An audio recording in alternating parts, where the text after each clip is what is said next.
Y los que lloran la derrota están, que es el PRI, están muy tristes y ya cambiaron de dirigencia al interior del partido, y la dirigente mencionó que iba a haber un cambio estructural, un cambio desde las bases, iban a regresar a sus orígenes. Y en sus orígenes efectivamente cambiaron de nombre. Era el Partido Revolucionario Nacional. No, era el Partido Nacional Revolucionario. Y después Cárdenas le pone el Partido de la Revolución Mexicana, con el sector militar. Y luego Miguel Alemán le pone PRI.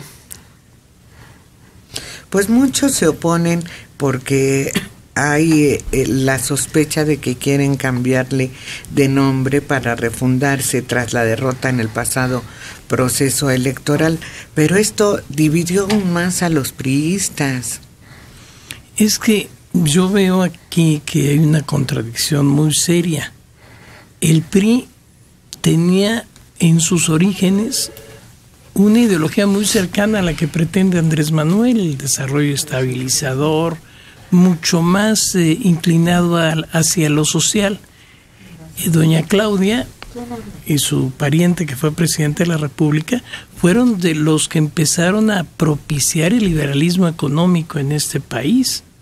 Entonces, como que no estaría tan legitimada, cuando menos por familia, a menos que ella sí fuera una revolucionaria, a indicar cómo debemos de volver a la ideología priista de mitad del siglo pasado.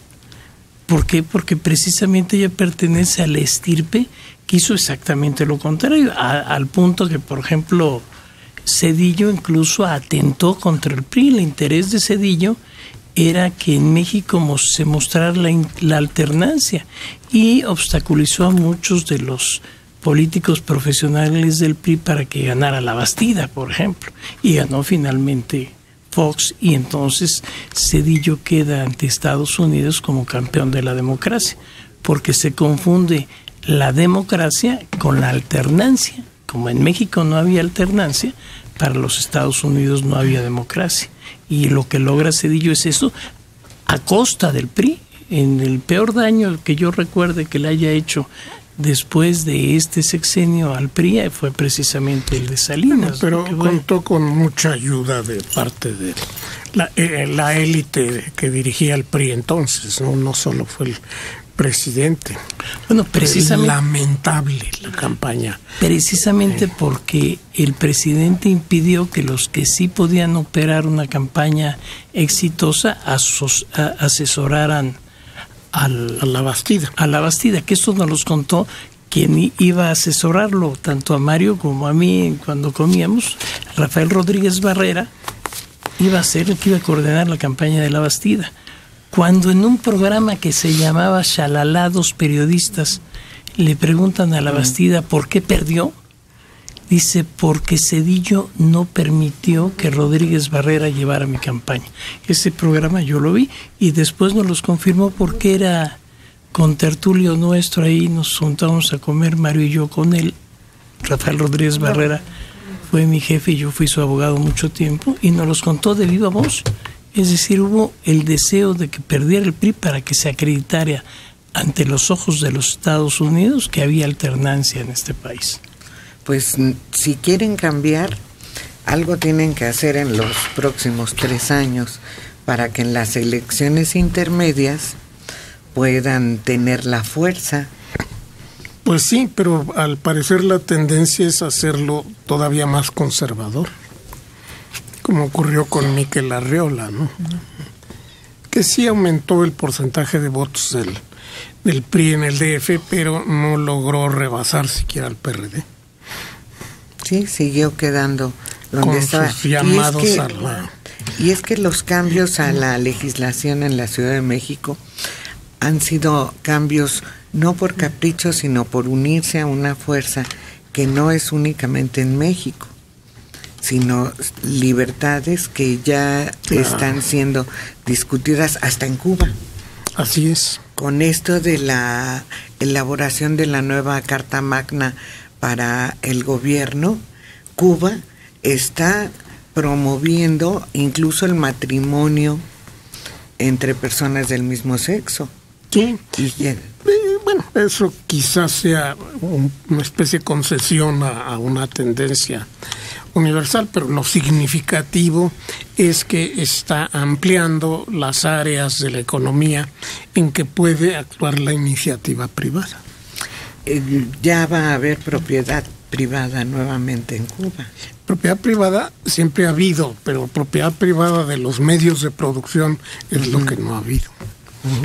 Que además en eso consiste el socialismo, en que no es que no haya propiedad privada en ningún lado, sino que las fábricas, los medios donde alguien puede explotar a otro ser humano, pertenezcan al Estado y no a personas físicas. Esa es exactamente una de las finalidades del socialismo. En este caso, ya admitieran en ciertos campos la inversión privada.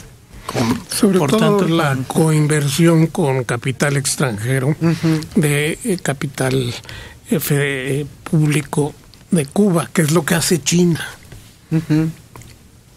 China ha alcanzado niveles de crecimiento nunca vistos en ningún país. Y si se mantiene el orden interno en cuestión de manejo de dinero, de posibilidades de desarrollo, puede ser un lugar muy importante, muy atractivo para inversiones extranjeras, que va a permitir que el país tenga un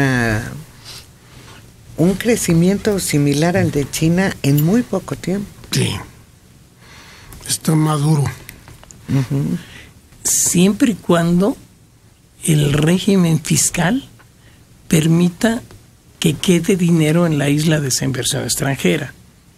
Porque si la mera inversión extranjera no saca a ningún país del atolladero.